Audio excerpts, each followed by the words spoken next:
And apparently we're now live. And this is episode 2 of Philosophical Fuckery, in which we're going to try and figure out what the fuck philosophical bullshit is being run past us by not just feminists, social movements in general, and how these things are being force-fed into our daily lives through education, social media, social movements, and the rest of the bullshit we constantly see. So, I'm Marking Bad. I'm the asshole in charge, apparently.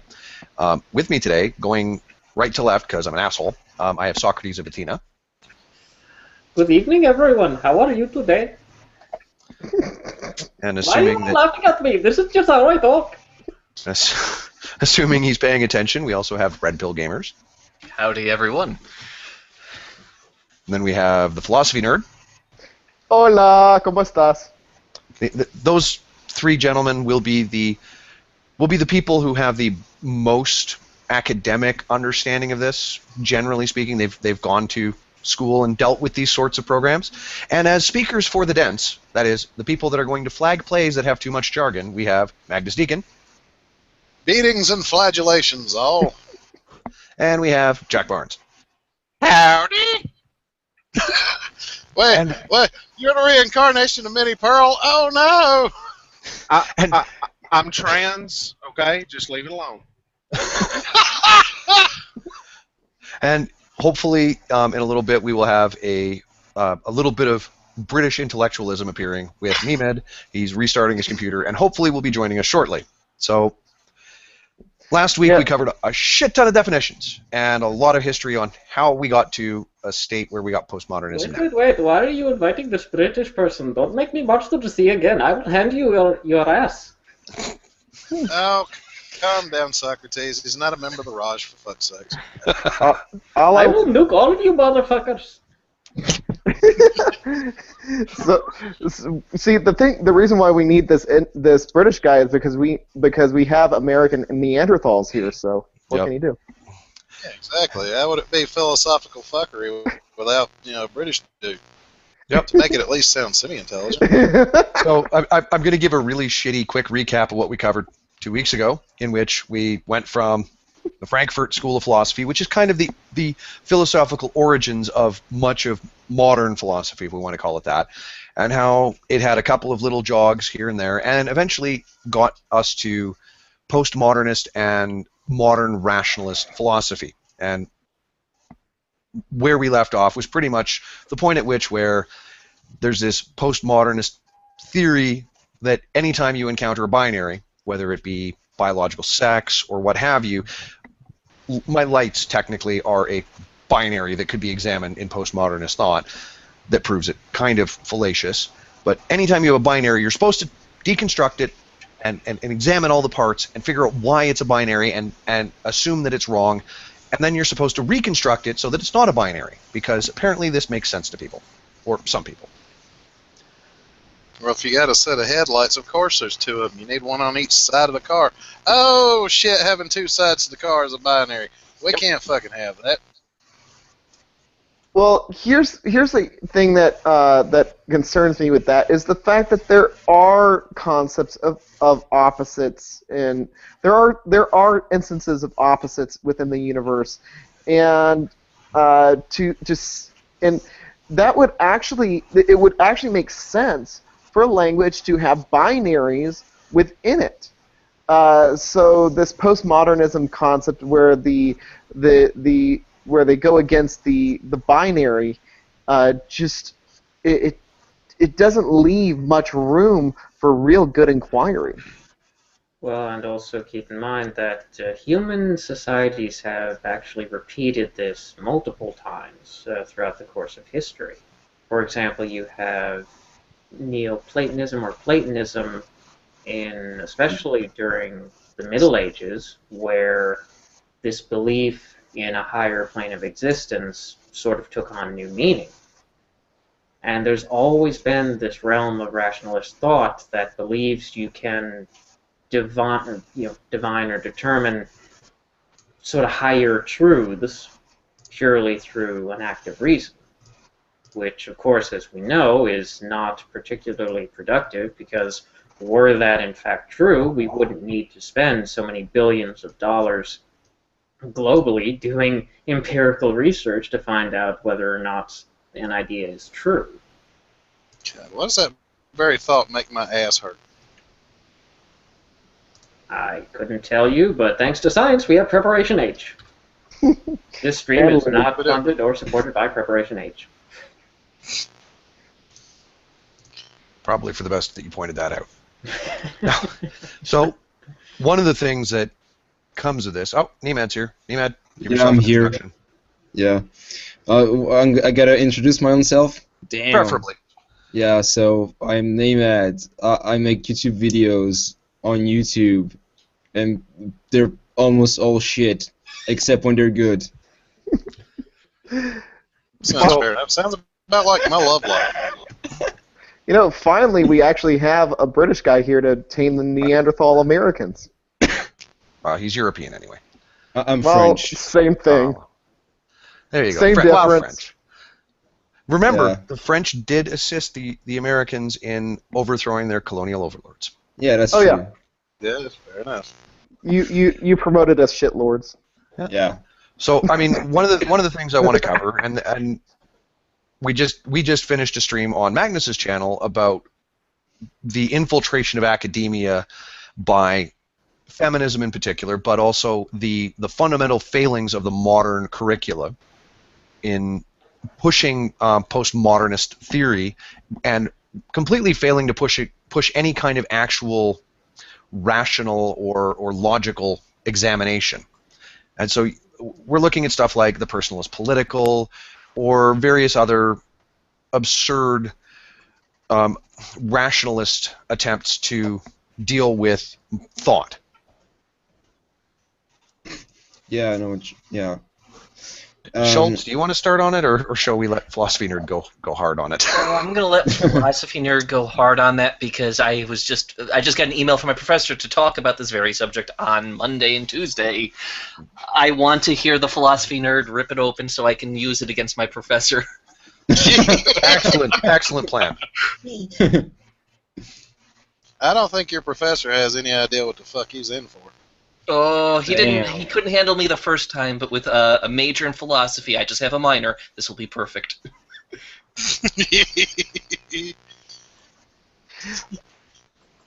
Well, the big thing that I'm wondering about is what route do we want to take at this point? Like we're going all over the place. So Yeah. once we get there, I will be all in.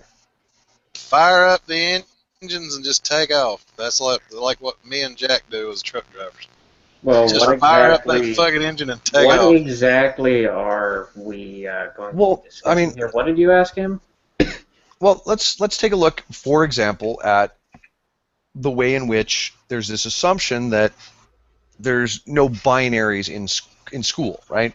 And that there's no boys or girls, and yet everybody is assumed to only fall into this educational structure in which you must behave in this manner, you must sit down, you must be quiet, etc., which are academically considered to be more feminized traits in a student. Well, Yeah. I've done some, just before Philosophy Nerd goes in with his experience as a teacher, what I've done in the meanwhile is try to do some reading and track down what various feminists say online and professionally about matters like patriarchy.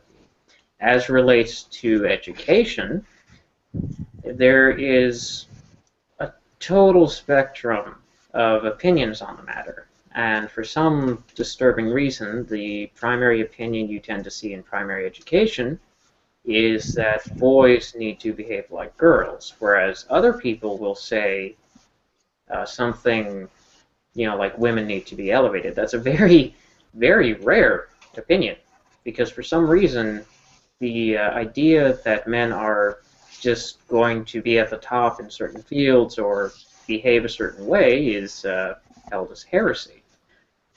But yeah, the opinions from feminists are all over the place. They need to be elevated. What, the one at the shopping mall ain't cutting it? I don't know.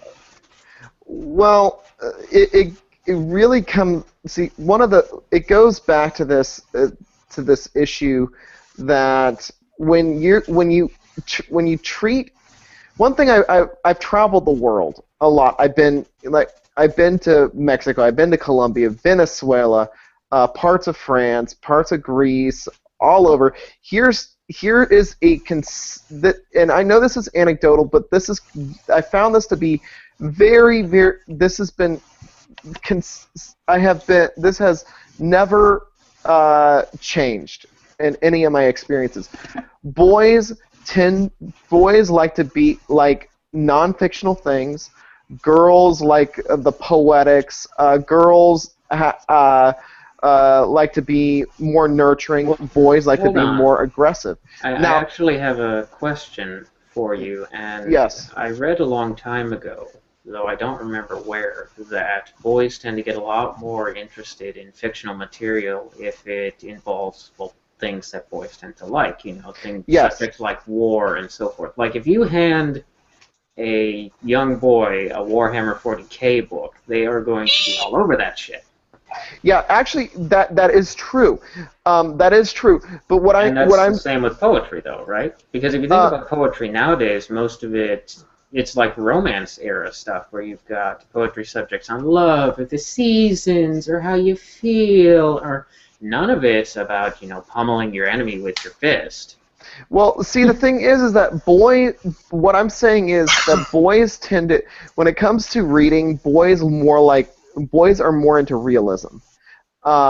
They're more into that hardcore, gritty stuff. Yeah, and I'm just saying maybe they'd be more interested in subjects like poetry and so forth if you had a sort of modern... If it was the Iliad or something? That's the thing I was going to mention. If it was more like the Iliad, where it's about, drinking the blood of your enemies, practically. Well, here's the issue that we have in schools is that the Iliad and the Odyssey, the Odyssey and the Iliad, even in the Aeneid, are just not taught. They're not in the, at least in Florida, with the Florida collections being 6 to 12, they don't have these items in there. Well, to be fair, the Iliad is really gruelingly long. Well, I understand that, but even having snippets of it, critical snippets of it, would be helpful. Mm-hmm. But the Florida collection, the problem that you see in there is that it has this bent in it, in which these kids are indoctrinated with these political agendas, and these political agenda-driven people select these texts, put it into this anthology, and the teachers have to read from it and teach from it. So what we're actually seeing with the binary is the fact that the boys are not getting boys all over the world are just not getting the materials that would actually that would hook into their background. And when you can't get that hook in there, when you can't get that material that hooks in there, you're going to lose them. And I'm going to say this right now, with boys typically, if you can't hook them within 5 minutes, you've lost them for that hour. Done. Next. Well, and I should, I don't know. Maybe I should throw my 2 cents in on this, but the Iliad and the Odyssey, I really love those books. I don't remember half of them, I should say. But I really like the Odyssey myself. Well, yeah, considering how much shit the poor guy went through for 10 years trying to get home, yeah, that was pretty fucking awesome. Yeah, see, for men, it's all about, struggle and victory, competition, things like that. Well, and then he gets home to what exactly? A bunch of motherfuckers trying to talk his wife into sucking their dick and making them the king? Well, so let me give you an example of some of these agendas that are being driven even in early school. So in Pittsburgh, they want to start a program called Positive Racial Identity Development in Early Education, where they're discussing having essentially sensitivity training for preschool and play school age kids. And in New York, I'm trying to remember when this was. I remember hearing about it last year. So this would have been, well, the Boston.com link I'm looking at is from November, I believe, but it might be from August. A pair of third graders wrote a letter to Disney complaining about the use of gender signifiers in some of their attractions. Like these are the average 8th grader probably really not focusing on how did they put it?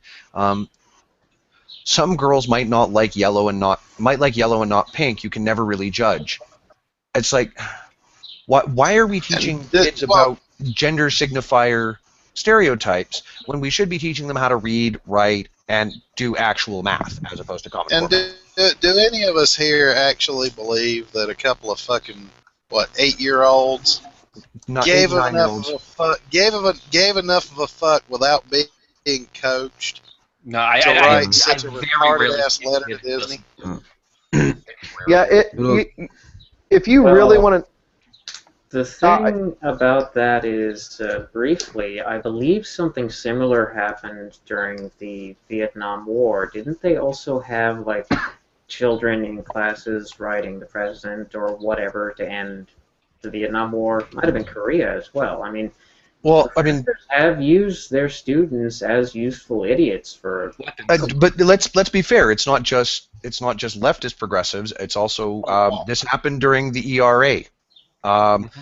Phyllis Schlafly engineered a protest where young girls were carrying signs that said, "Do you really want me to be drafted? Do you want to send me away to die in a war?"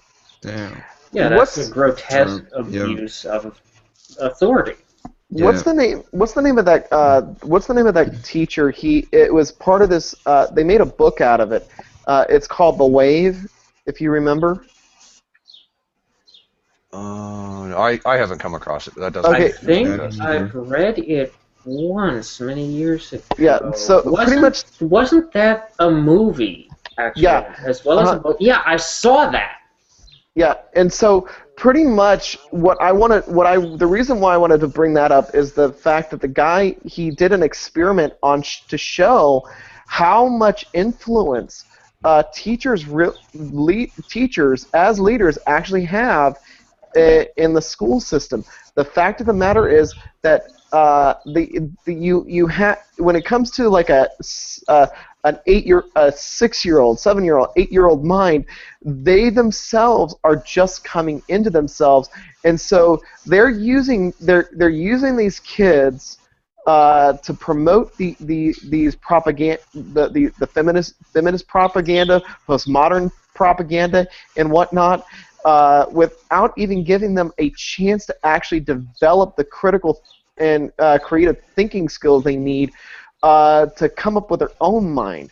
Yes, Well, and hold on. actually, hold on one second. It was called the Third Wave Experiment. This was an actual experiment that took place in less than a week. But for all of you listening, you can Wikipedia the Third Wave Experiment. Well, and I'm sitting here wondering, hold up, you guys totally miss those commercials that they had. Some Australian bank was making commercials about the wage gap. Oh God! Having these little kids do like wash a car, and then they paid the girls less than the boys, and they're just like, oh well, that's just the way it is. Think of the children. It's like that is not the way it is, you fucking assholes. And that's, I mean, look at what happened with the whole potty mouth princesses thing. Yeah. Well, and also, if you really wanted to, let's commit a further heresy. Okay, did the boys clean cars better and or faster than the women, than the girls? Well, that productivity high. That was sort of the point that was being made too by a lot of the people that did response videos to this shit. Was, you know, like we've all seen the equal pay day hashtag. That elephant's in the room, and we're going to take pot shots at it, because why not? I don't do the twatters. It blowed up in feminist faces this time. I'm gonna go I want some elephant steak already. Let's go for it. Well, now, Jack, you said it blew up in the feminist faces. Do kind of enlighten us on that one, because I'm kind of... Everybody went to that hashtag and told feminists you're full of shit. Everybody. I mean, it was the only people over there agreeing was a handful of feminists and Hillary Clinton. Everybody else was like, you're full of shit. Yeah, everyone. I mean, it seriously blew up. Hey, in their don't be totally sexist there, Jack. Bernie was busy in there agreeing that it exists too. I think Obama was. Yeah, true. Everyone was.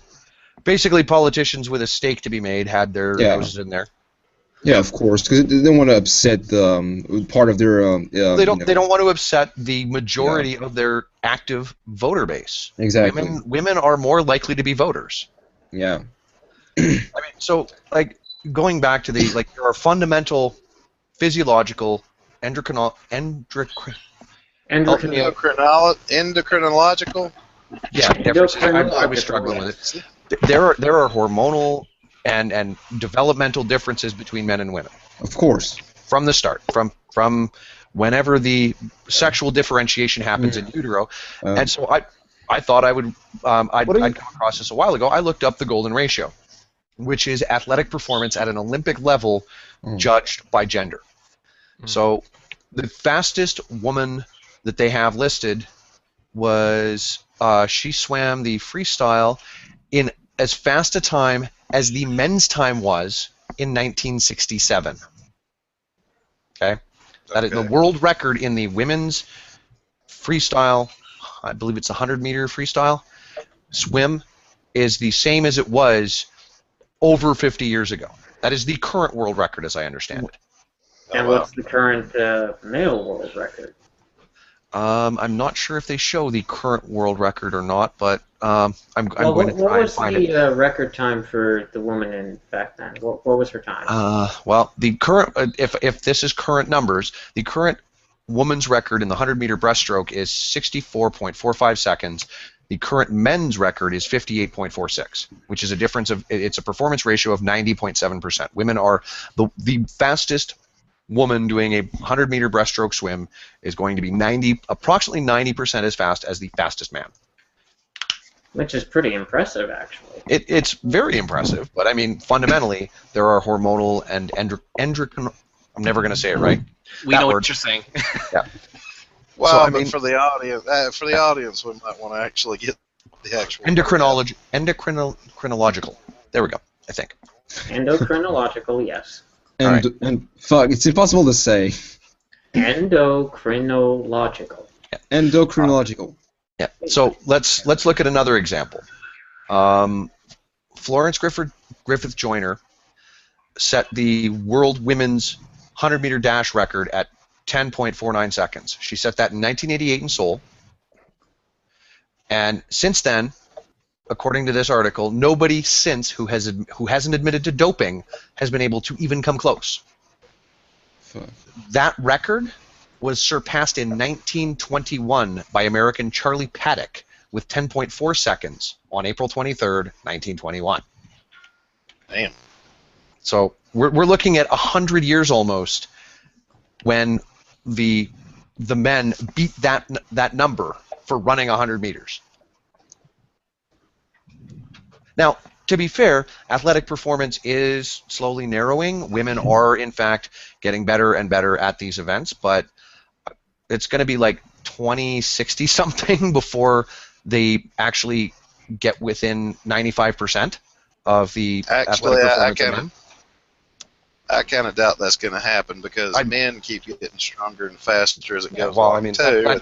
that goes with the hormonal enhancements in our animals. Those hormones are communicated when we eat the animals. Well, it's not just that. To a large degree, you have to account for the fact that as these Olympic events and recruitment gets more effective, you're going to find better and better people more naturally gifted to do these things. Yeah. It's entirely possible somebody existed 100 years ago who could shatter every single record on the book. We just never knew he existed. Yeah, just didn't bother running. I mean, that's kind of the whole premise of Forrest Gump, is it not? Yes.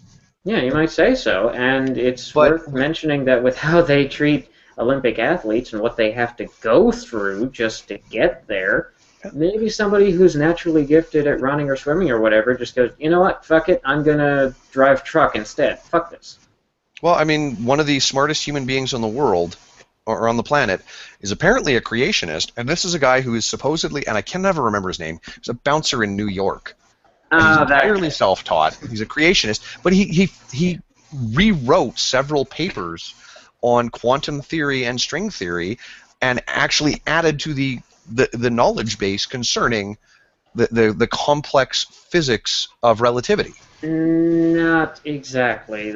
He used a lot of He used a lot of pseudo-intellectual and neologisms. So he made up a whole bunch of words that he never defined that really mean nothing. And there's a lot of breakdowns of why what he wrote was kind of bullshit. And this is kind of the problem here, because although his IQ is exceedingly high, he never developed the knowledge base to be able to coherently comprehend these subjects. And for the longest time after that became, national news, he kind of just disappeared altogether. He went back to being a bouncer again. Well, he became a farmer instead, I think, working with animals or horses or something. And this is one of those things where your aptitude does not, in fact, almost never translates to performance. There's a trend for high IQ and genius-gifted individuals to aspire to mediocrity. That's the technical term. They aspire to mediocrity. Well, why do you think I do what I do? Because I don't really give enough of a fuck to try to do anything better. I mean, going back to the original sort of direction we were headed, I mean, there's this fundamental drive out of academia, which has, since the second wave of feminism, been heavily influenced by, we're going to air quote this, liberal progressive thought, because I'm not sure that much of it is liberal or progressive. Or even thought. Some of it may not even be thought. I mean, like I said, Pittsburgh wants to start teaching kids at the age of 3 about this post-modernist and oppression schemata, and injecting the personal is political into the educational curricula. They've already been doing this for 40 years. This is where we get the lack of recess, and the boys will be... when I was going to school, which, I mean, admittedly was 20 years ago, it was, oh, the boy is acting up because we've taken away recess, so instead of, reinstituting recess because we have a bunch of misbehaving boys, we're going to feed them Ritalin. Now it's antipsychotics. That's the new medication for behavioral disorder in class, and behavioral disorder in big old air quotes, because there's no fundamental proof that this is a behavioral issue that could not be remedied by getting boys outside running around. Girls are quite happy to sit under a tree during recess and talk and read and whatever, and the boys want to run around and play on the swings and chase each other around and play tag or play football or whatever. My family, best way they described that was just, they called it de-goofing. And it's the best thing. It's like, I've seen every single time, anytime the boys act up in any of the classes I had, before I say, no, you can't do this anymore, it's like, okay, you're doing jumping jacks, you're doing push-ups, you're doing something. After that was done, they were the most receptive I've ever seen them as. Yep. You let them burn off a little steam. But instead, we've got this injection of agenda that's been pushed. Bouncing off of Red Pill here. I remember an old school Southern guy. He was actually told by this rambunctious kid, hey, I'm bored, and this kid was bouncing around. This is how he got that kid to burn off his energy. He pretty much said, okay, kid, all right, go over there. Grab that shovel and that stick, the hole, and dig me a hole. The hole has to be the length of it has to be as deep as the shovel and the stick, and as wide. And then when he said that to the guy, I'm done. Well, he said, okay. Then dig me another hole, same thing, and fill the other hole with the dirt from the new hole. That's called here in Canada. That's actually a military punishment, and it's called the digger. That's and it works. Thing. It works. I mean, I grew up in a rural family, so if the boys were tearing up the house, guess what? Didn't matter how cold it was. Bundle your little butts up, get outside. There's firewood to be brought in. There's chores to be done. And remarkably enough, I never swore at my grandparents, not once. I was too damn out of breath to swear. Yeah, and that's the see. When I was a kid, my mother knew I liked going out. I liked to run around. I liked to go swimming. She actually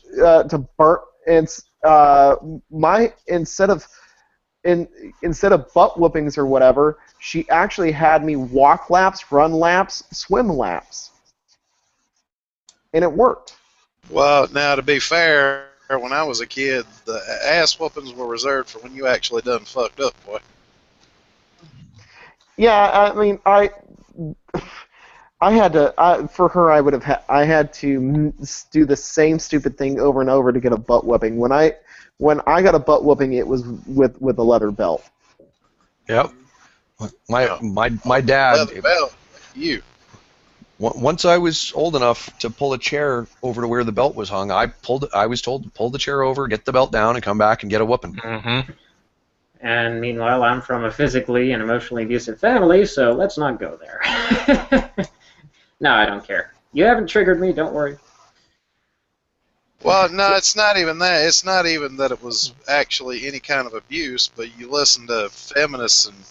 Oh, in my case, Because I remember when I heard about them banning ass whoopings as a form of punishment for kids who done fucked up, and I'm like, are they out of their fucking tree? No, I didn't like getting ass whoopings, but I realized the value of, oh boy, you done fucked up now, corporal punishment, bing bang boom, you never did that shit again. Okay, here's the thing to understand about corporal punishment, though, especially in institutions like education, is first of all, these are very young children, and they often don't have a recourse to some other authority figure, especially if the person who might be abusing them in some way is particularly persuasive. I mean, think of all the scandals we've had in schools regarding pedophiles, for example. Oftentimes, these are not discovered until many years later. Sometimes the pedophile has died of old age, even. So, it's a complete difference of degree. But there's that problem. Oh, now I'm feeling all alone because I'm sitting here thinking, Socrates, you never got punished by old Spanky when you were in school? Mm-hmm. Mm. In any case, the second Jack knows what I'm talking about. The second problem is that corporal punishment is actually not a good technique for correcting behavior. Now, research has been conducted time and time and time again, and what it shows is people who resort to corporal punishment simply do not have the competency required to correct behavior in other ways. And also that when you do correct behavior with corporal punishment, it results in high rates of recidivism of bad behavior, but also it results in a lower verbal fluency of the children, because you're not teaching them to reason out why something is bad, you're just physically punishing them away from something. Well, Yeah. here's how... Sorry, go ahead. I wanted to jump on it real quick. Is that I've also seen that kids who have been spanked and all that, they're more likely to resolve their problems with violence. Yes, that's the main psychological problem with abusive people, or people who've been abused, is they will reenact the circumstances of abuse. And this also happens with resolving problems with physical violence. Yes. If you spank a child, they are considerably more likely to react violently to a dispute they're having with another child. Now, on the other hand, while I do agree with Socrates that there's potentially a much larger benefit in teaching a child to rationally have a discussion about why pulling on Susie's pigtail was a bad idea, the fact of the matter is that there are some occasions where you do, in fact, have to do something to be able to deal with particularly aggressive behaviors and behaviors that I consider socially regressive. At the same time, we're not prioritizing in any way, shape, or form any kind of rational discussion with children. And this is going back to a lot of this is the personal is political with we don't have to hold them to a standard beyond mediocrity. And well, yeah, I do so want to point out that I'm not saying you shouldn't find some means to communicate a punishment when it's merited. The current problem a lot of schools have is their only means of correcting behavior is solitary confinement, which, various countries, detention is essentially solitary confinement. And various countries have considered solitary confinement to be utterly unethical because it's akin to torture. And we're doing that that's the sole means of correction for children in schools. And if you put someone in solitary confinement, not only does the behavior not improve, it results in more extreme developments of that behavior. Same thing with prisoners. Yeah.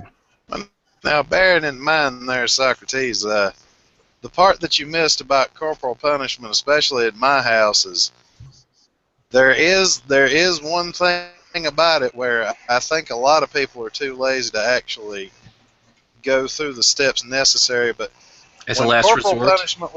When corporal punishment was used in my house, the key phrase that you missed there was, "Boy, you done fucked up now." Well, and here's that was how you knew that they had exhausted every other option available, and now you're getting a fucking ass whipping.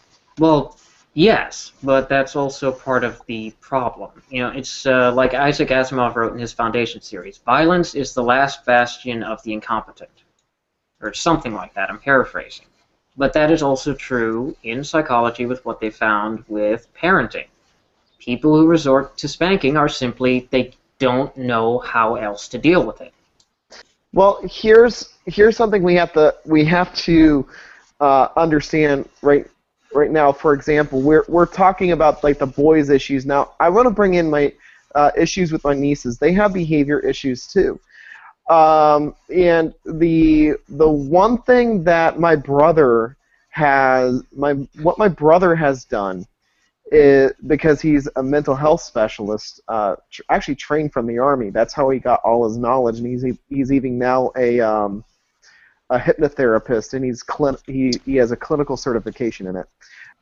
He swings the watch in front of a woman's face and tell her, "You are getting very uncomfortable in your clothes." Well, actually, as a clinic, he actually does everything based on research, brain research, and so what he's doing right now, he's already in his patent phase where he's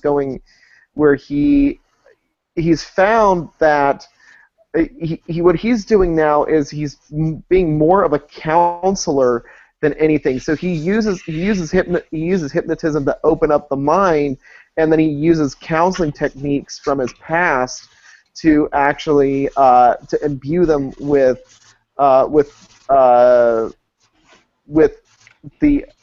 actual motivations to change themselves. So it's very interesting how this research is going. But that being said, going back to my nieces are really important to me.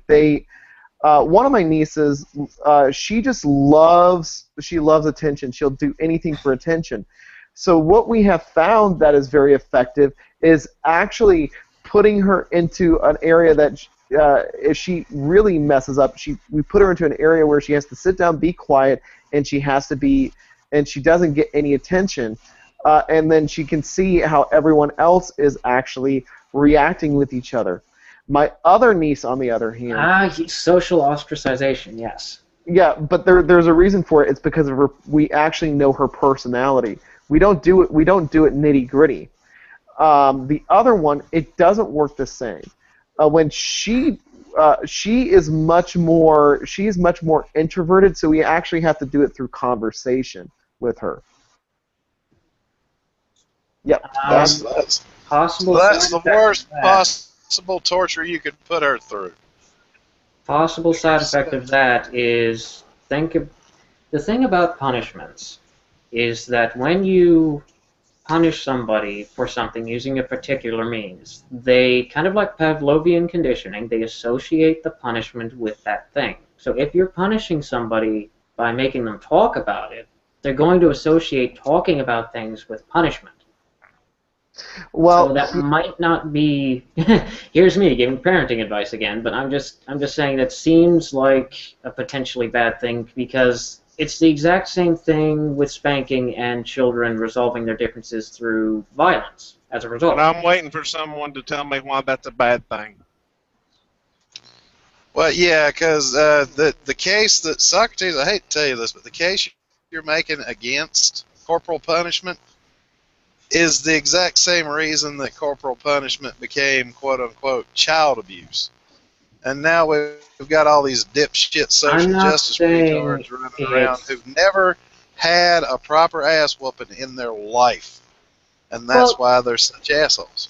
That's why I was saying it's the last resort when people don't have any options left. I'm not equating it to child abuse. The majority of parents who do resort to spanking just tend to swat a child on the butt once. However, it is a bad thing because it does reinforce a physical tendency toward resolving differences. I'm waiting for someone to explain to me why that is a bad thing. Okay, well, for example, it increases the rates that the child is going to, as an adult, be put up on things like assault charges or handle relationships through physical violence. I actually I agree in part and disagree in part, and I'll explain why. First and foremost, when it came to my nieces, when they were below the age of 6, my oldest niece, she was like 5. Okay, she's 5. The other one was 4, and the older one ran off in Walmart, and we could. My brother couldn't find her. We couldn't find her anywhere until we found her in the athletics department. And what was very interesting is that my brother actually had a conversation with her and talked to her, explained why it was, made her actually question her, made her think about why that was wrong, what was the dangers of that, and explained to her that he was going to give her 4 swats. And then afterwards, then he became the nurturer, and that was it. That was the punishment. There was nothing more than that. So the thing that needs to be done the problem with a lot of parents that spank is that they don't know how to actually just do how to communicate the wrong that was done, issue the punishment, and do it, and then be constructive and nurturing at the end. Well, yes, but nevertheless, as I said, the research shows no matter what context you use spanking in, it still results in statistically higher rates of, well, a whole bunch of things, like, again, abusive relationships, lower verbal fluency, and this is regardless of what style of corporal punishment is used. They've done tons of research on this. Now, again, these are averages. You have averages of population samples. So the research is highly dependent on what the averages are. So you're going to have individual anecdotes come out of the woodwork saying, oh, well, I was corporally punished and I turned out fine. That's going to happen. This is human psychology. You're going to have... If you want the anecdotal evidence in stereo, not everybody that I know that I grew up with was corporally punished. The ones that were turned out pretty good. The ones that were mommy and daddy's little jewels are now living the shittiest possible life I've ever seen. Well, and that's what I was saying about, schools having no recourse whatsoever for correcting behavior. If you don't correct behavior at all, even through a conversation, you're going to end up with that situation. I'm not saying that situation is better at all. In fact, that's child neglect, I would say. But here's the problem in schools. What I want to do is we're really deep into this, but I want to bring it to a head. The reason and the problem in schools is that they themselves are put in this position where the boys and girls where the classroom management and discipline, there's a difference between the two in education. The classroom management and discipline between boys and girls, when you get down to what feminism and postmodernism has done, it's the same across the board. When boys need certain incentives that girls are not going to accept, and girls need certain incentives that boys are not going to accept. So you know what? It's to the point where it's like when I was in teaching, it's like it was the point where I was like, fuck all. I'm it's lose-lose wherever I go with this thing. Well, and that's partly because education punishes you for treating boys like boys. And that's the thing that's the biggest thing is that the reason why my mother had such success is that she knew that we were boys. There were 4 boys in the house. Oh, what Lord. did she? Yeah, and what did she do? She didn't keep us in the house because we were rambunctious. We were a rambunctious group. Instead, she took us to the park. She took us to she actually one day she said, "Okay, get the chores done. We're gonna go to Julian." We knew what Julian was. It was our hiking ground. Julian was like this small town by San Diego up in the mountainous areas. And so that was our hiking ground, and we loved that area. It also had a really good warm apple pie that was homemade. So guess what? Those incentives for boys as awards really do work. But girls, on the other hand, being that I haven't grown up in a heavily female home, girls. I don't. There are times where I don't understand what girls are going to need. So what do I need to do? I need to actually go from the research, which you do. What I found is that girls like little knickknacks. They like to do things with their hair. They like to have chances to be their little beauticians, manicurists. You need to actually be able to give them time for that. And so like I say, incentive and punishment tends to be different between the genders. Now here's the interesting thing. Once you finally effectively instilled in them a thing called positive reinforcement for behavior, an effective punishment is when you withdraw that reward, because and you do it every once in a while, because that really shows them you're consistent and that you actually care. Well, I don't want to continue down this subject too far, because then it becomes a stream about parenting and research on parenting instead of what the subject matter was about. Yeah, but yeah. Well, to bring it back into scope, I mean, fundamentally, this academic drive to deny boys the ability to bleed off excess energy is, in fact, a form of punishment, in a way. You're preventing them from getting rid of the excess energy that then makes them much more, I hate to use the term compliant, but that it's probably the most accurate term, compliant students or pupils. I mean, you functionally are, in a way, you're harming potentially half of your student body by not letting them run around like little lunatics during recess, or getting them to, I mean, whether or not it's dodgeball or not, or it's team badminton. I mean, phys ed is no longer a priority in schools. No, it's not. In fact, and a big reason for this is this postmodern shift with the No Child Left Behind Act in the United States. I think I can't remember what the name of it is off the top of my head, but I believe I believe Canada has an equivalent to that, and the UK has an equivalent to that.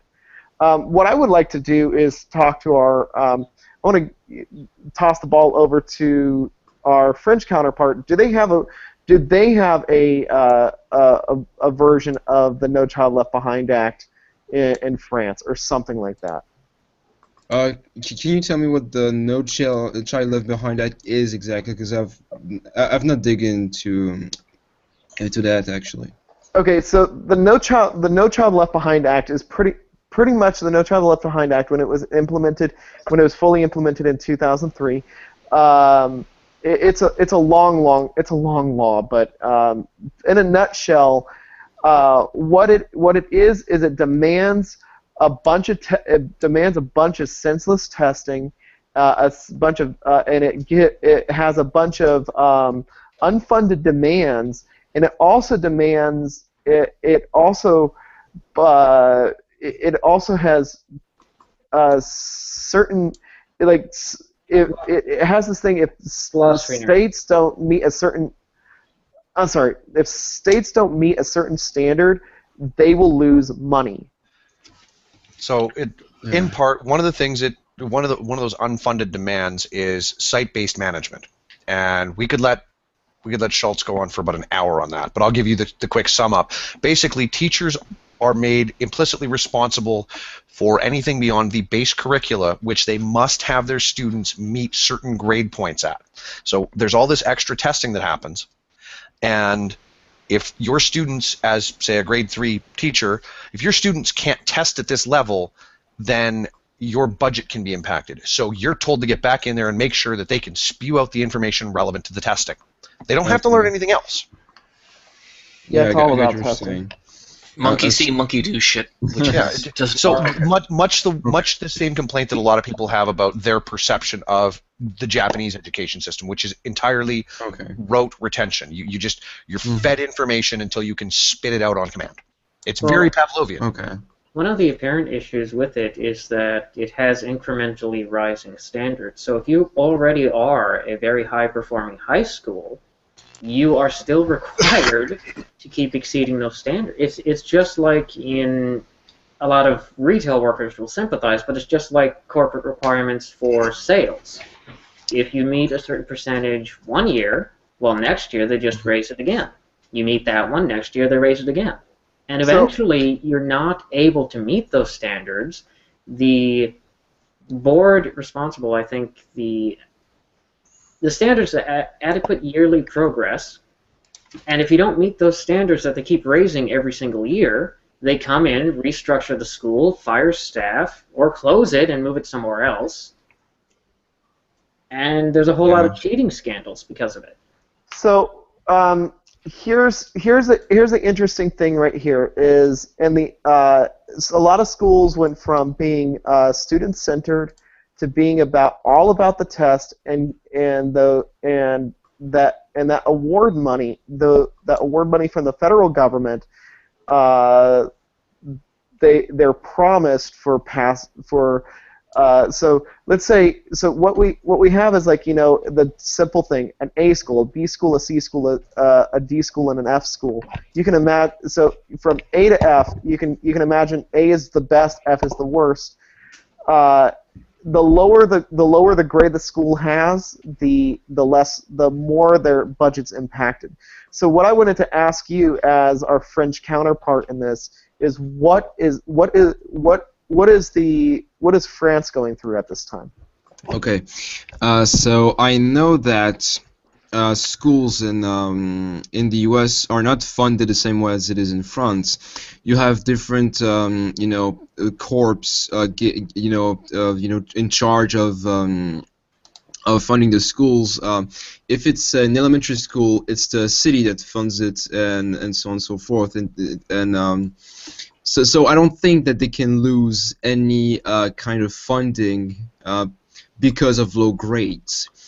On the other hand, the school system in France is pretty much the same as anywhere else. You just regurgitate things until you can actually get a good grade.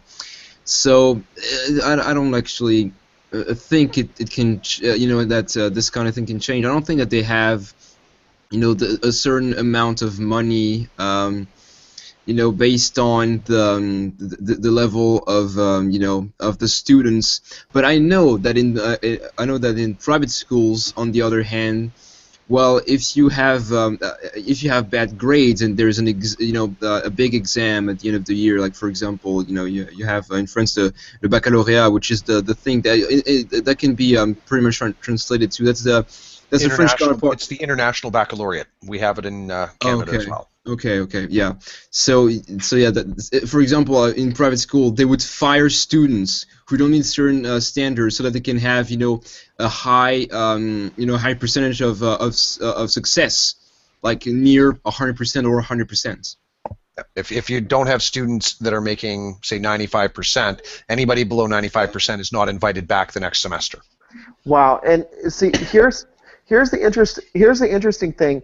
When it comes down to it, is that you actually have in inner city schools that are actually failing. I've been in one. You have some you have these kids in the AVID program and also in advanced placement. And what AVID program is, like, kids that are actually first generation potentials to go to college. They tend to be very self-motivated. These kids are being thrown in with the wolves of some of the worst bunch, instead of actually being taken out and putting them into a school that specializes in AVID and advanced placement. It's complete bullshit.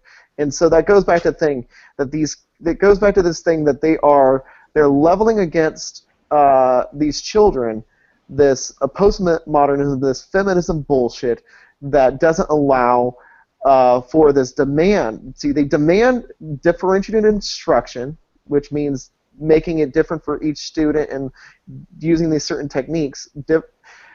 They demand this differentiated instruction, yet they don't give any resources in which to implement it. Yeah. I think I have an idea of why this is being pushed on to society by the progressive social justice warrior people. Specifically the No Child Left Behind and all of this Common Core stuff. My daughter's in kindergarten. They're teaching her how to read in kindergarten, but they're not teaching her how to sound out words. They're not teaching her phonetics or phonics. Yeah. Yeah, they're teaching her phonics, not phonetics. They're calling it sight recognition. Oh God! All it is, and literally all it is pattern recognition.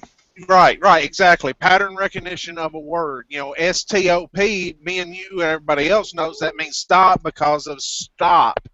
She just sees the word and recognizes that it's stop. Okay, they're also doing that with mathematics. And the reason for this is they're teaching them what the word is, not how to figure out for themselves what the word is. What the word relates to.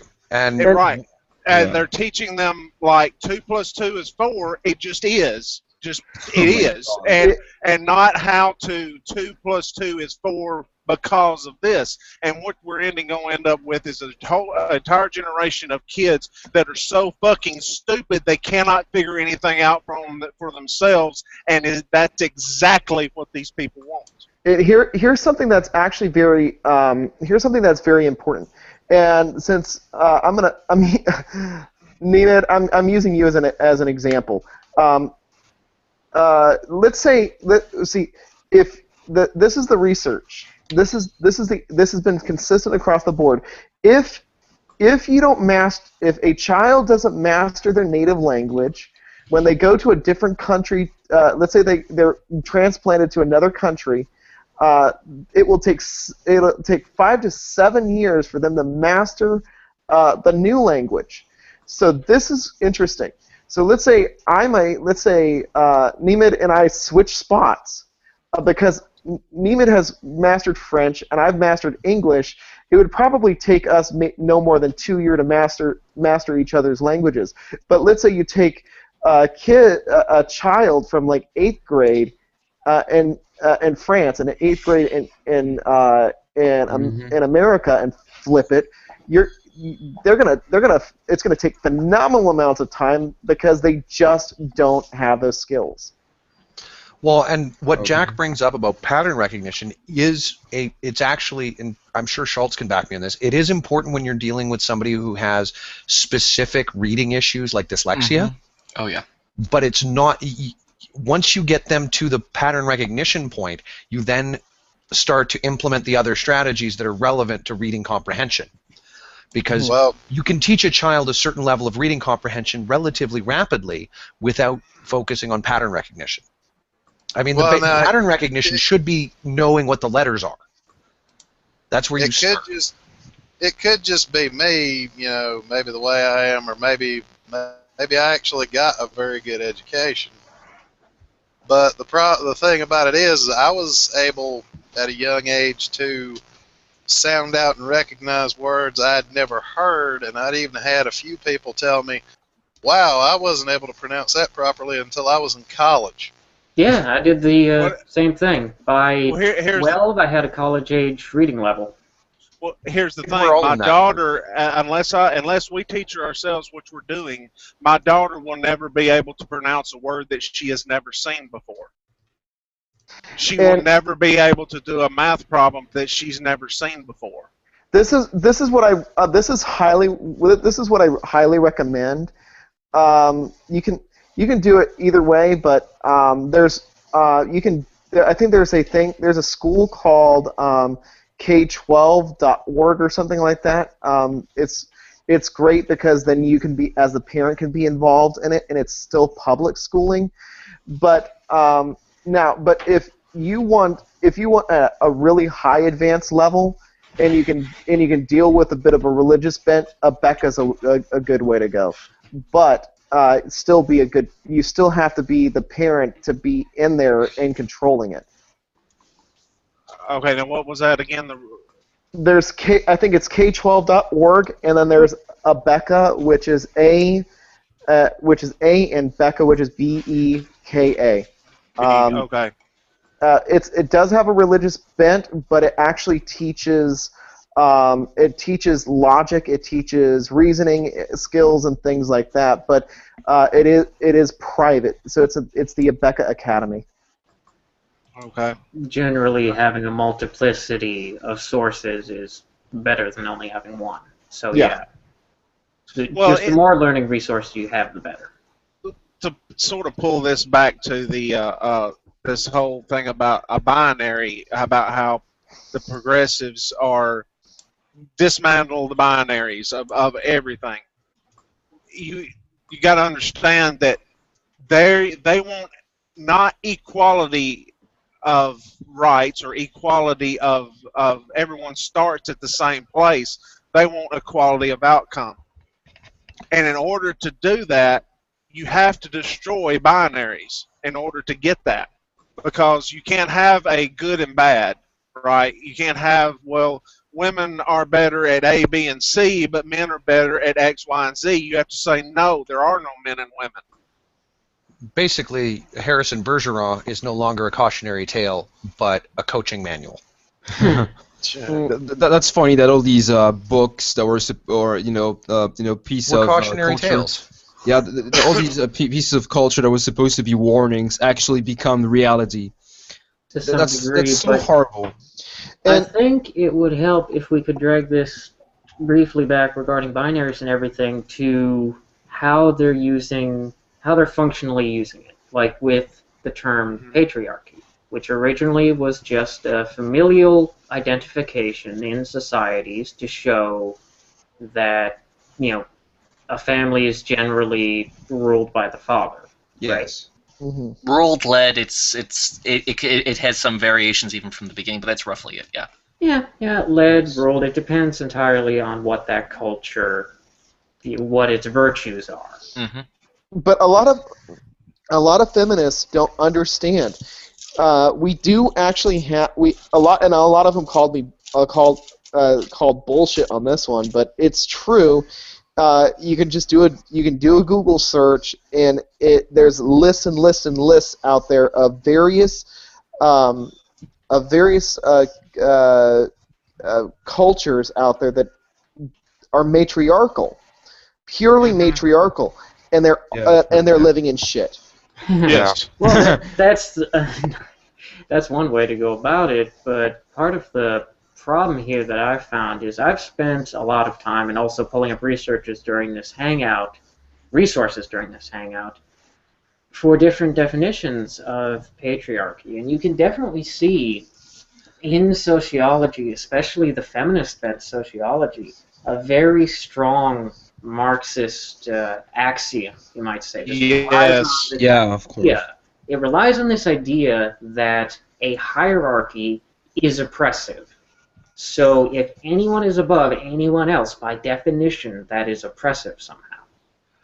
But then how do they? Then why? Then they're going to have to say that these matriarchal societies are oppressive. Which is a valid point. I would say that's logically consistent with their premise. Well, see, they won't even recognize that those matriarchal societies ever existed. Well, there's those two. It's kind of all over the place. Part of the problem in having these discussions is consider. Okay, I know a lot of you aren't atheists, but for us atheists out there, when you're having a debate with a theist, it's a problem of, okay, what brand of theist are they? Are they evangelical, Protestant, Catholic? It's so many different brands stemming from a same idea. Well, now, before we get too far, you mentioned about matriarchal societies. I still have a copy of that picture somewhere where the African woman's sitting there with some other woman telling them, you know, that's why we don't let the men have the power, because if you give them that power, they'll squander it. And then, of course, somebody left a comment under there that it was iconic, and somebody else, a smart ass after my own heart, I should say, left the comment, and that's why you have malaria and I have pizza. Oh my god.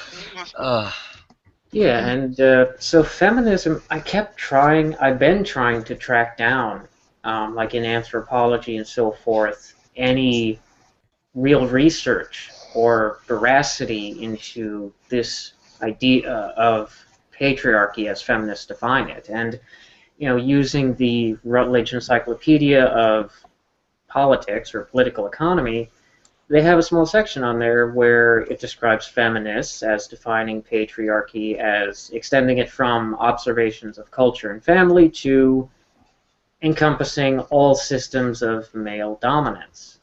And I keep reading and reading and reading about these things, and much like with the rationalists and the binary system, there's no empirical footing. Like, you can't. How would you go about proving empirically that a system of oppression exists? And I'm not seeing any sort of steps taken to verify that. Well, let's boil this down to. I mean, we have what, 1, 2, 3, 4, 5, 6. We have 7 white men of various backgrounds. How many oppression points do we have accorded to us for being here? Like, is there an empirical like scaling system that we can use? Do I get fewer oppression points for being a balding guy, but more because me and Jack are fucking just ruining shit because we got these big beards? Yeah. Well, We're just oppressing the fuck out of everything. I'm the beard king. You know, I'm a straight white cis het Christian, so I mean, I've got every oppression point there is. You know, I'm alpha dog. Well, to be marking, you could easily accuse me of having hair privilege because my hair is far longer than yours. Oh yeah. Well, and I can accuse Nemeth of having linguistic privilege because I haven't spoken French on a regular basis in 20 years, and he probably speaks it daily. Yeah, I speak it daily. Yes, you all understand this perfectly well, actually. Surprisingly well, I would say, because it's really just this idea that if you are better at something, higher on a given hierarchy, you are oppressing everyone beneath you, just by being there. But ironically, if Neiman and I went to Quebec in Canada, we would both be in certain areas treated like garbage because we don't speak their version of French. Oh fuck their version of French. Fuck it the hell. Oh, triggered. You know what? I have to say one thing to Nemid. Usted es un hijueputa. No, There we that's go. Spanish. Oh yeah, but That's still. definitely Spanish. But that means you're a son of a bitch, by the way. I know. I've done You some Spanish, That's cool. you Spanish privileged shitlord. Yeah, right. Well- I'm half Hispanic, so I'm the most oppressed here. Yeah. Yeah, there you go. Who was it that said that they saw that feminism had a strong Marxist bent? One of you said, and I can't remember. That was me. Okay. If you will go back, especially here in the U.S., if you will go back and look at the Red Stockings Manifesto, which is basically the principal document of second wave feminism. If you will read that document and then read the Communist Manifesto, the feminists should be charged with plagiarism. It is the exact same word for word, except that you exchange proletariat and bourgeoisie with men and women. Well, yeah, That's all they did. academically, that's what happened because feminists went and got involved in sociology, in theory of literature. I've done a lot of listening to lectures from Stanford University and Oxford on sociology, theory of literature. All of these things are still heavily influenced by a Marxist idea of social or ideological hierarchy. Yeah. I'd like to go back to the whole privilege thing just for a moment, because I don't know if you're familiar with French history, but we had before the French Revolution, we had the system in place where there was like three different types of people. There were the third state, the nobles and the clergy. The nobles and the clergy had real privilege. They would get money just for the virtue of being from the clergy or nobles. Now, when the French Revolution happened, we abolished that, but I wanted to say that because it pisses me the fuck off whenever they say that someone has privilege. Bull fucking shit. You don't know what privilege is. Well, that's the other problem I've noticed with a lot of this sociological research is their definitions are never consistent. And without consistent definitions, you cannot actually do any consistent research because nobody is using the words the same way. That's actually what we would understand as ambiguity in logic. So, for what I mean by that is that in logic you have your formal structure, you have your structure of the argument, and then you have the material components to it. But what's very important to understand, if your terms within the argument are not consistent, then you're arguing from ambiguity. Yeah, you're arguing from ambiguity and the argument's a failure. Yeah, that's of course. I think this is which important. is the underlying fallacy in patriarchy theory because there is no concrete definition to be argued. There's no empirical. There's nothing tying it to something specific. And yet, it's reductio absurdum. But we still have these 8-year-old and 9-year-old grade 3 students. I mean, while I was in New York last year, I walked over to the school, or right beside the school where they went, and that was where I found out about this letter. Was because my girlfriend told me about it. But we have these kids that are being indoctrinated as early as kindergarten now in Pittsburgh that are being told about these hierarchical oppressive structures and expected to, check their privilege. Oh my God. I'm sorry. The average grade 3 student should not be busy more important figuring out. Fucking bullshit crap. Yeah. Let's get them back to worrying about whether or not they've got the right designer jeans. How about we actually worry about the fact that New York streets are some of the roughest in the world, and that these kids are not this is where it gets my blood boiling. The kids are not they're trying. Many of the kids in New York are trying to survive on a day-to-day basis in the grind of the city. Really, when all is said and done, as a teacher, I want them to survive. I want them to get home safe. I want them to say hi to mom and dad. I want them to have a warm place to sleep, and I want them to have food on their table. Fuck that indoctrination shit. Sorry, Well, my blood and boils. what I wanted Yeah. to say about things like feminism, patriarchy theory, and all this regarding philosophy is philosophy doesn't condone or really find these things conscionable because they tend to come from irrational reasoning or irrational logic. Logic that is not valid. If you do not define your terms, then you can't have any consistent conclusions. I mean, everyone's taken geometry, right? Mm-hmm. Yes. And or if Yeah, you've read Euclid, and you know that in geometry, basic geometry, you have definitions, and you have your base axioms and your conclusions from those. Like, what can you find from these consistent definitions? Well, and as a point of contention, I should say that the only geometry test that I ever passed when I was in high school, I used a trick I saw in the movie. Who's the Man? Years and years ago, And what was that? where you just go down filling out the circles and spell out the word abracadabra over and over. Well, That was the only geometry test I passed.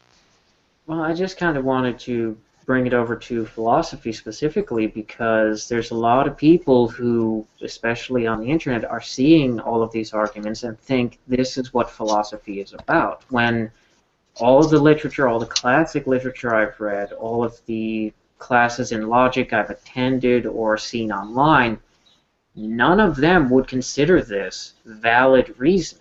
In fact, there's a total absence of attempts in this field to present justifications for their reasoning.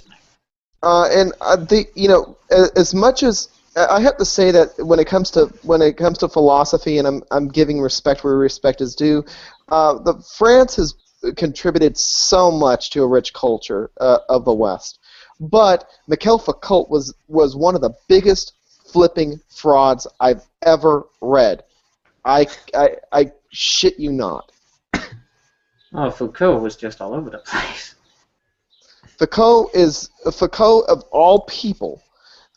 His concepts have and his influence on what we're dealing with today are being felt even in the schools. That is how far-reaching the tentacles of his philosophical construct has become.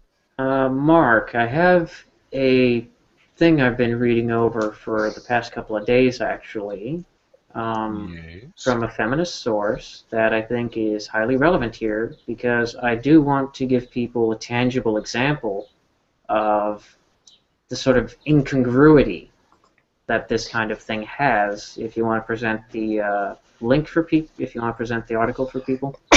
Alrighty. Let me just. And we can maybe just go through it really briefly. Holy shit.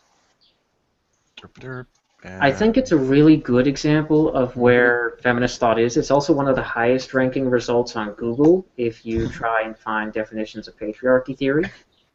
One of the things you will notice, however, is there is no actual axiomatic definition of patriarchy. It's taken.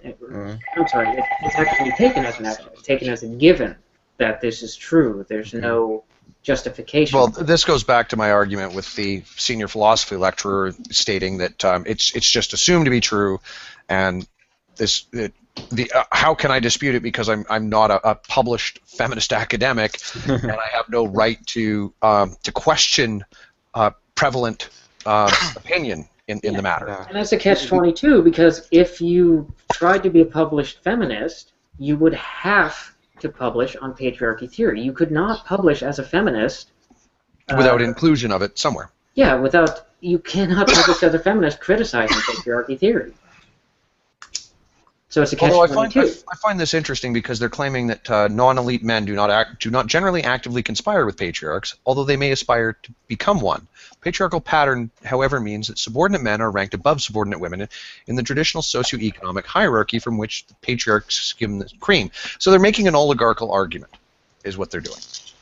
And unfortunately, this is an apex fallacy because Bill Gates having millions and billions of dollars does me no goddamn good, and Tiger Woods being an incredible golfer does me absolutely no goddamn good. However, they are at the apex of their particular fields. And the other side of the coin there is, does it do anyone bad? If they're at the top, who is suffering because the top position is filled?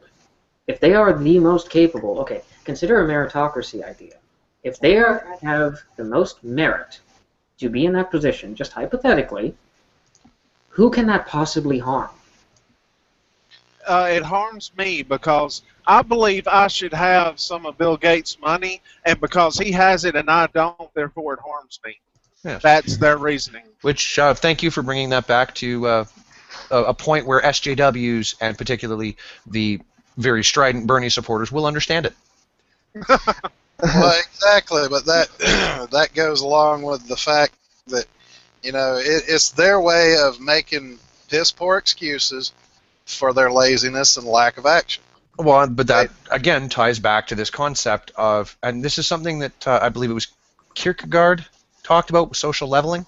Yes. Yeah, so, that's fundamentally what's happening is, as Jack pointed out earlier, there's no longer an expectation that we're going to teach kids and give them, the pedagogy does not involve teaching kids to appreciate learning because it will benefit their future. It's, can I spit out the facts fast enough to get out of this class? And that's one of the biggest things that frustrated me the most, is that the kids were tested phenomenally. Like they had, I remember they had the Baths test. They had the, don't even ask me what that is. It's something like biology and something else. It's science based. There's the FSA. There's the they want them, if they can't get through the FSA, they want them to do the ACT, which is a college entrance exam, or the PERT. If they can do the PERT to pass the math.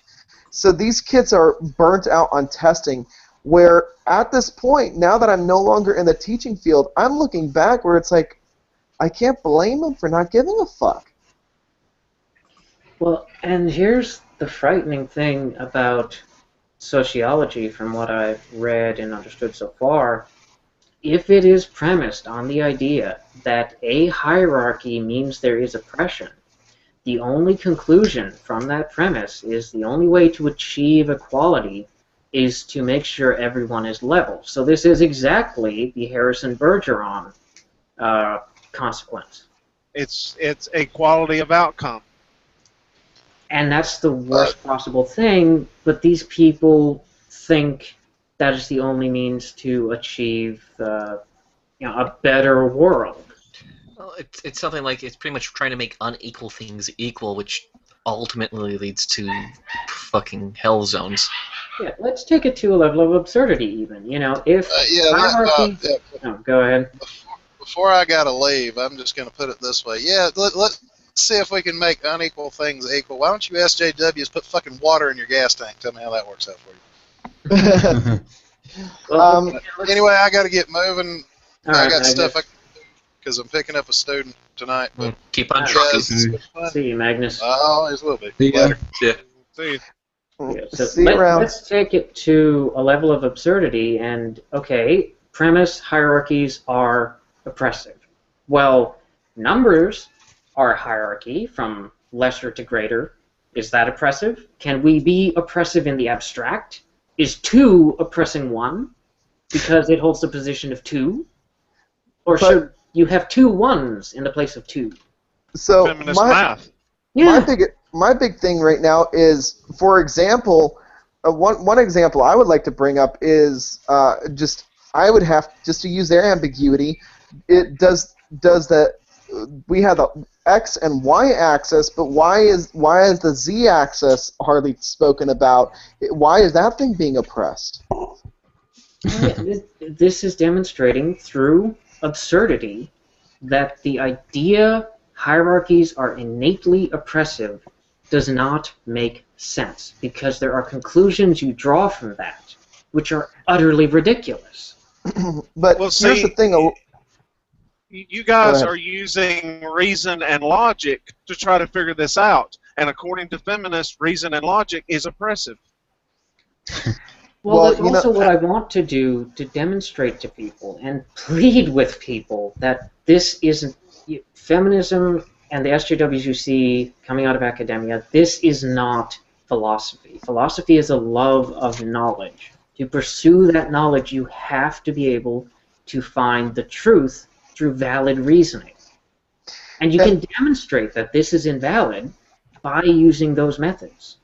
See, this is where I actually have to. This is the reason why I have to get back to studying the issues of that are brought up by Greg Bahnsen, because in his form of presuppositionalism. Because what I want to do eventually is go to the throat of feminism and bust it down by its presuppositions and grind it to the ground.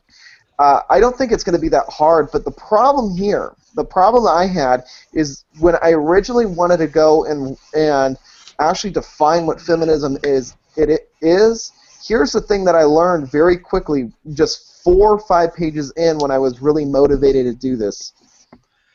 I couldn't define it. And I only used feminist material to do it with.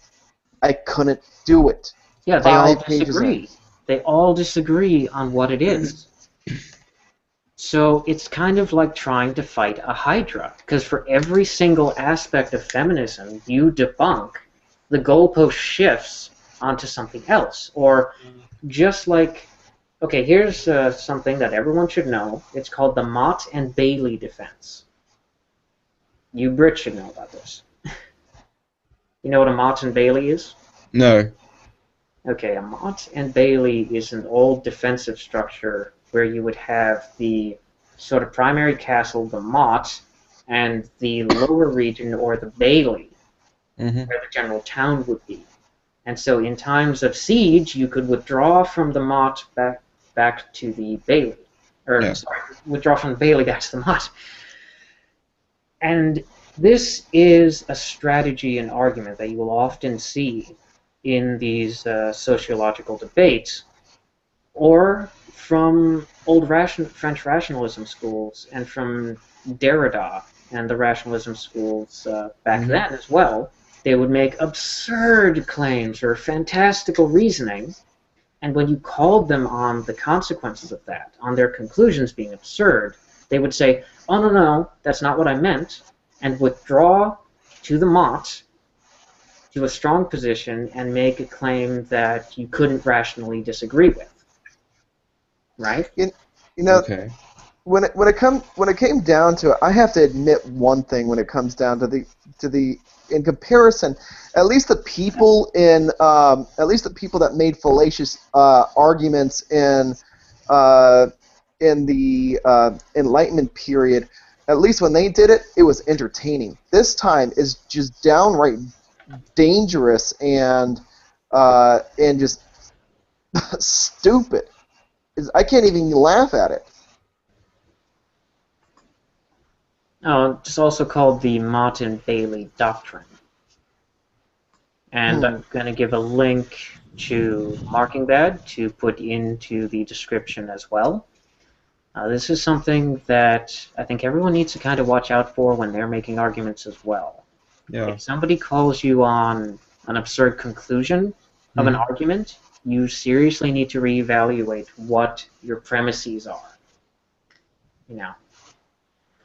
But instead what you'll see is they'll withdraw back to something. For example, in feminism, they'll make some claim about women being oppressed. You debunk that, and they'll say, oh, so you just hate women.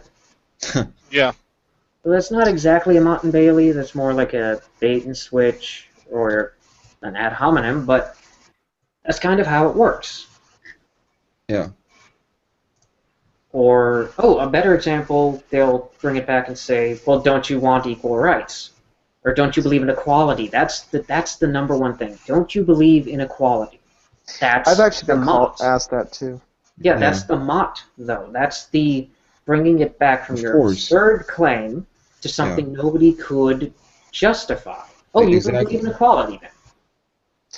But here's the thing that I have to explain to some people that tell me, oh, well, hey, don't you believe in equality? It's yeah, I'm an egalitarian. I'm a Georgist, which is libertarian right, and then on top of that, I don't I myself believe in a meritocracy, and I think that's the scariest thing. I think for the feminists today is that the I think it's split in two. I think I think the biggest thing that we're seeing today is that we have really respected people like Christine Huff Summers and people like her that are pushing for real women's issues such as genital mutilation in the Middle East and things like that.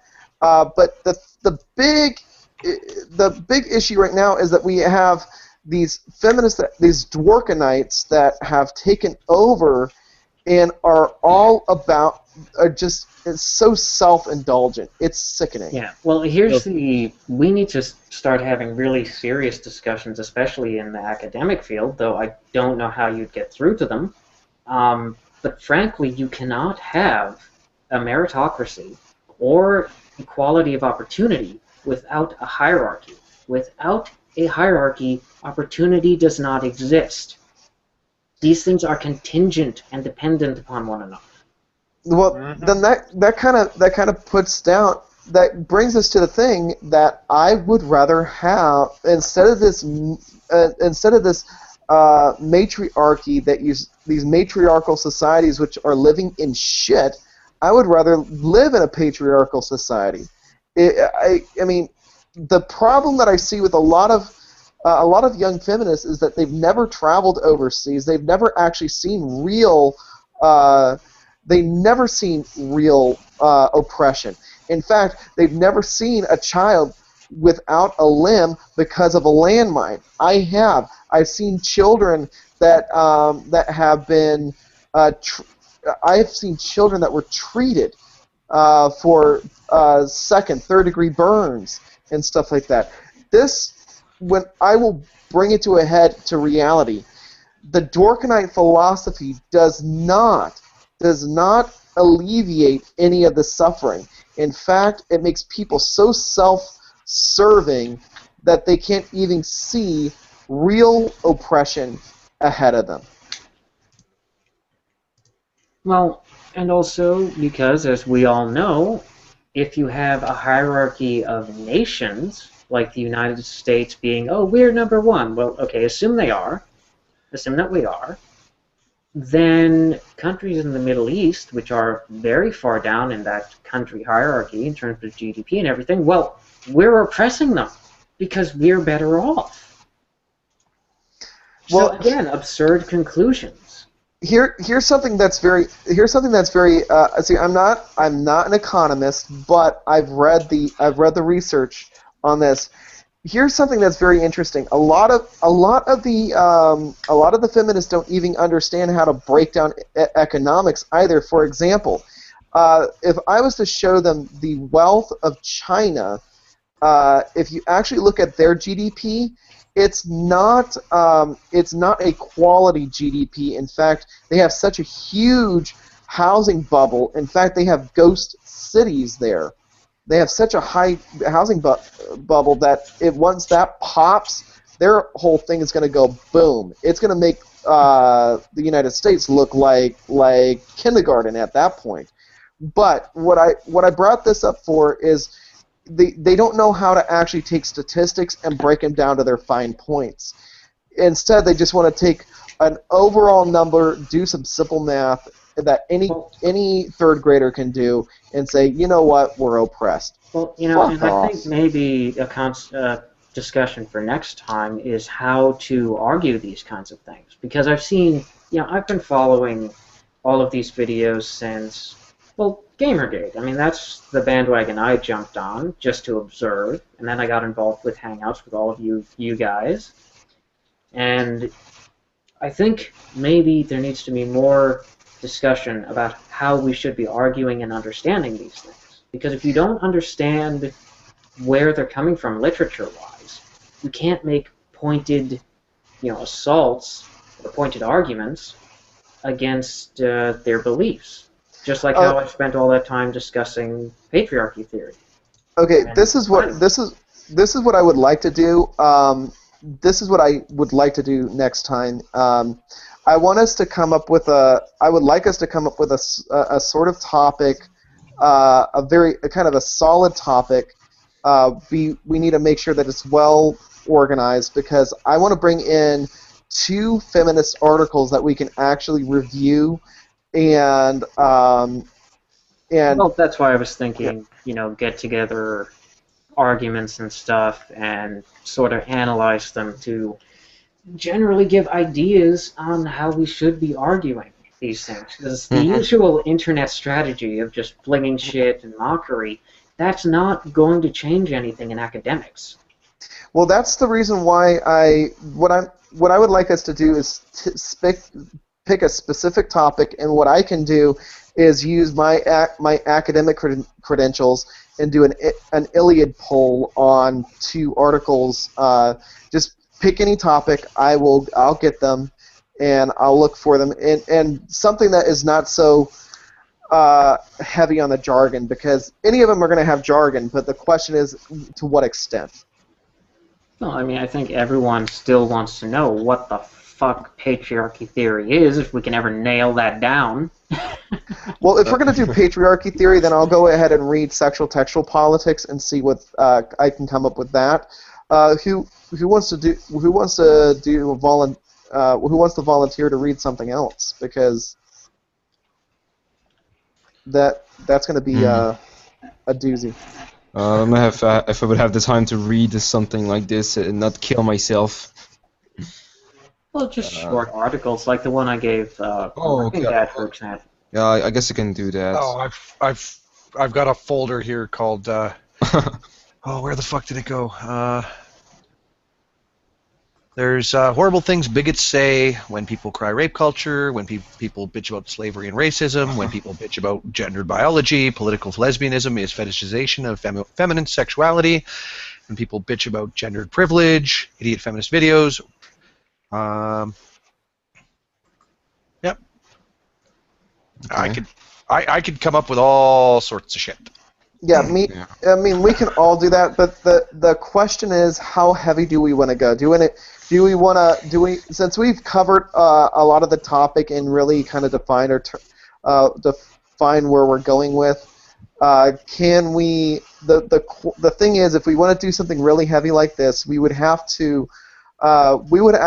each one of us would have to figure out, are we going to do two or 3 pieces? And so that way we all read it. Make it simple. Make it even simpler. I mean, we all know some pet arguments from SJWs, feminists, and so forth. Just like open a text file, throw some quotes in there of these absurd arguments or their definitions for patriarchy theory or rape culture.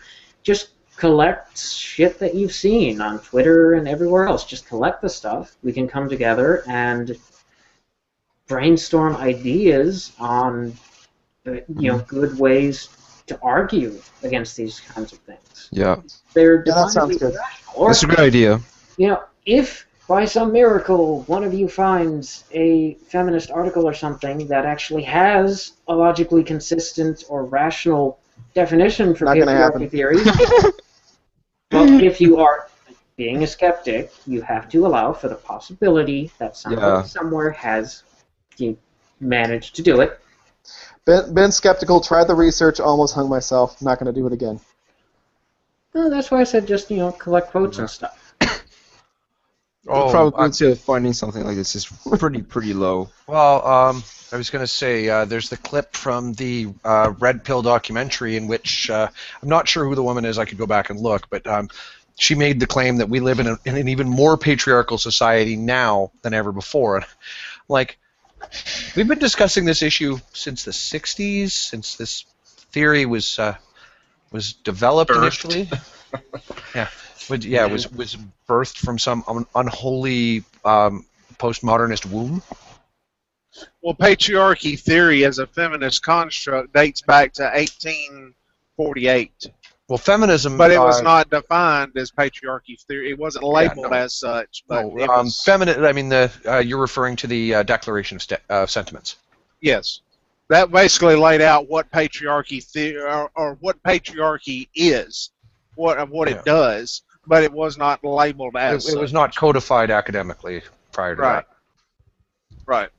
So 1984, the what's it called again? The Declarations of Sentiments, 1848. Okay. Mm-hmm. Just Seneca Falls Declaration of Sentiments. And so I actually think that would actually be that right there would be a good starting point. How about we do that? Yeah, well, I mean, I hate to use the terminology of the ridiculous alt-right, but the first beta cuck made his appearance there. Yeah, it was. What was it? He was a black abolitionist, Douglas. I believe so. Yeah, and they made him sit in a corner and keep his mouth shut. And he finally was asked to speak on the third day, and basically said, I should have no part or statement to place before this learned and cultured audience. For women far greater than I have already made adequate statements. Let it be known that I agree with all presented here. That's a paraphrase, but it's fairly accurate. Take it, abolitionist trying to do away with slavery, but he thought white rich women had it worse than him. And then from there we can immediately move to the eugenicist suffragettes. And so, well, this was the suffrage. Well, these were the proto-suffragettes. Yes, and then the suffragette movement. Yeah, and then you had the Red Stockings Manifesto, which was second wave, and that's when they took on the name feminism or feminists. Anyway, I'm sorry, I was interrupting somebody. What I was saying is I found it online. So there is a I'll give it to Mark on Facebook. But the Declaration of Sentiments, that right there, I think we should start with that, and then we can go with that meeting that you guys were talking about, and then we can really hammer it in, because if we can show that that this thing this goes all the way back to the middle of the 1800s, then we can actually show that it didn't form in a vacuum, that it really. Well, I think we've done that quite well with the previous discussion too, mentioning all of the academic history that. But then we're not really true. You know what? True.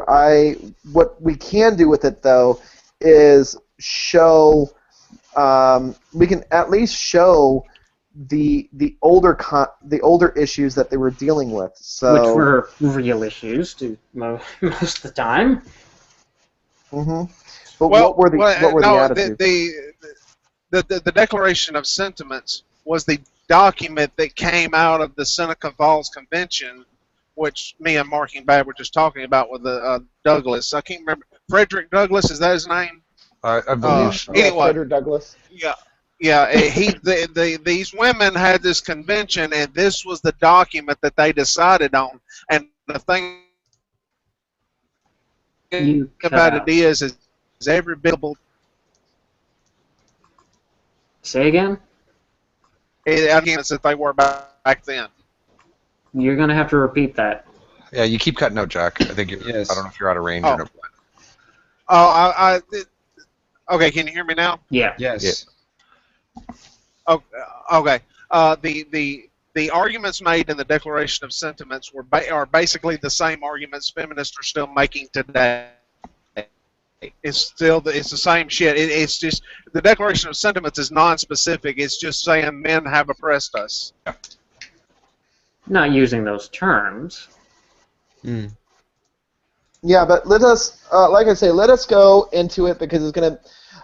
The reason why I say let us go into it because we then we'll go. I believe it will be great because we already have a historian here, so I think it would be really good to go in now with his guidance and delve into it and actually analyze this motherfucker.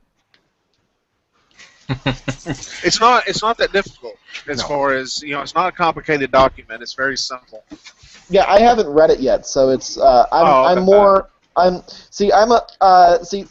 thing about historians and what literature critics should be is that we're sister fields. So I deal more with ancient philosophical literature and historical pieces, whereas someone like yourself would probably be dealing with this. Well, yeah, so that's a good battery of subjects for next time. Mm-hmm. Marking Bad. Oh, I guess we're ready to wrap up. So hopefully we've adequately moistened the crowd. I just wanted to throw that out for Megan. I'll make sure I'll remind Rachel to be moist. I'm moist too. So, but Magnus did have to leave us, so he was here. But if we can get some quick outros from people, so I'll go left to right this time because I'm an inconsistent asshole. So, Jack. Yeah, I just thank you guys for having me on. I really enjoyed the discussion. It's very stimulating discussion, and even though I'm an uneducated redneck. And Nemid. Well, Mark, thanks for having me on your channel. That was interesting, even though I had troubles actually processing most of the things you were saying because it's fucking late. Sorry, man. No, that's fine. That's fine. I can cope. But just when it's starting to get late, I have my brain shuts down gradually. But thanks for having me, nonetheless. A pleasure to have another opinion from a different part of the developed world. We'll call it that. We know that Calais is currently under siege. Philosophy nerd. Philosophy nerd? Yes, your turn. Outro. Okay.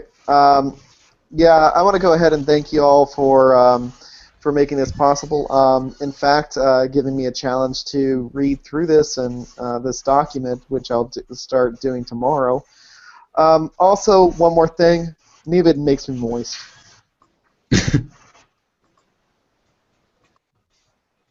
And Schultz, you want to go next?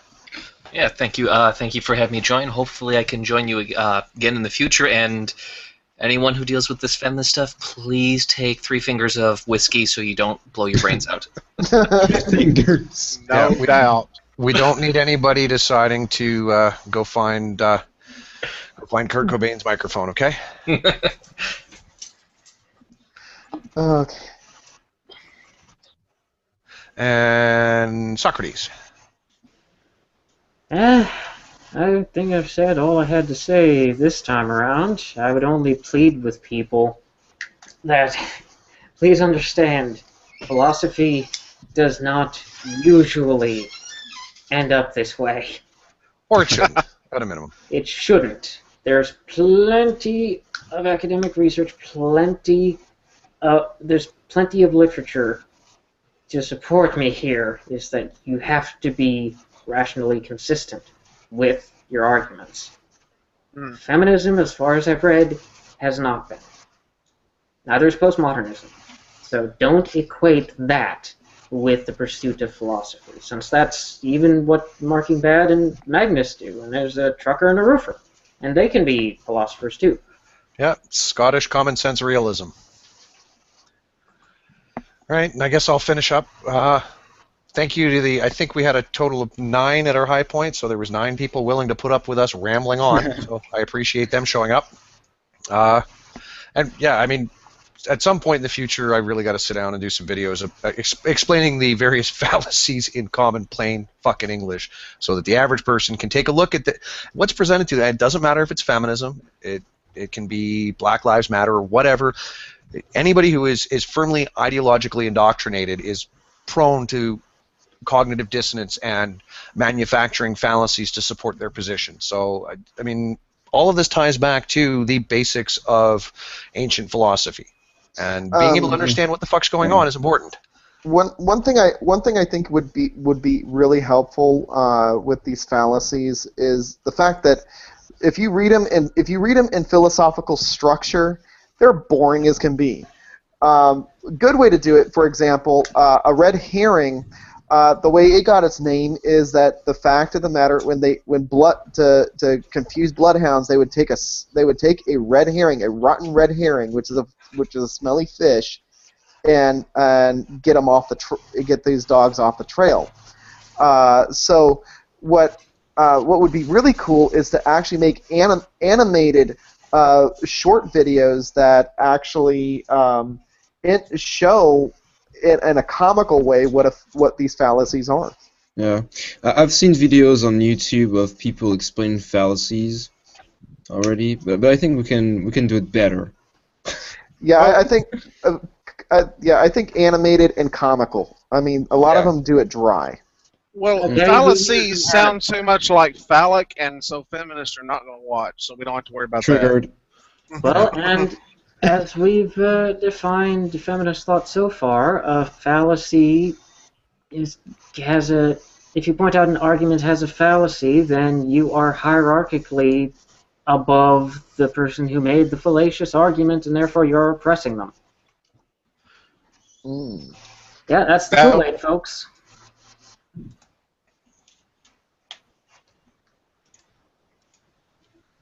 And therefore you die. All right. I'm here. I'm dealing with somebody who's trying to be on my level as an incarnation of Poe's law, and they're failing badly. All right. Well, just sign us off. You're in control. You're the captain of the Thanks ship. for coming out, everybody. I appreciate having you here, and hopefully we'll be back either next week or the week after, depending on how people's schedules work out. Later. Later, guys. I'm tired.